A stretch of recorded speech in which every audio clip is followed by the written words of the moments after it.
I can hear you, the rest of the world hears you, and the people... I'm not going to get my way when my people are being slaughtered.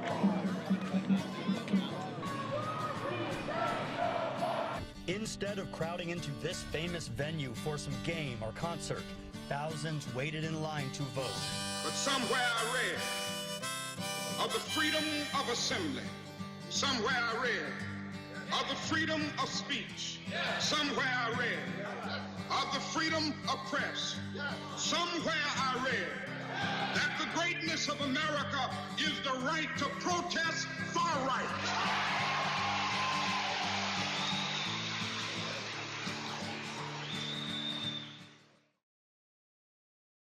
Empower people, not government, because the people are the source of power, which is totally different. It's upside down from what normal governments are.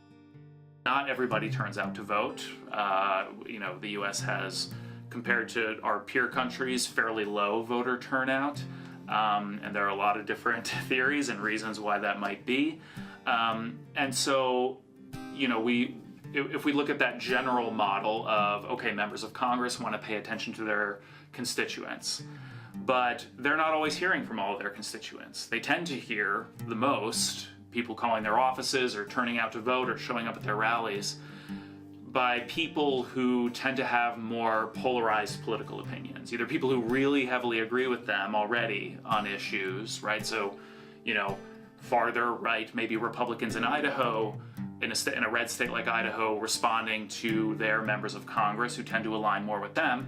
And probably those members are also hearing from Democrats, say right now, who are really fired up about what's happening in Washington and the Trump administration and things like that, who are maybe farther to the left. And the folks who tend to be in the middle or who don't tend to participate in politics, their viewpoints, political science finds that their viewpoints are not as well represented, right? So members of Congress do a better job representing voters than non-voters. Some people become frustrated with the system as I just described it, and they just check out of the system, so they don't participate anymore. The other extreme is they overly participate in doing things like very disruptive things, which is, again, totally counter to our systems functioning properly.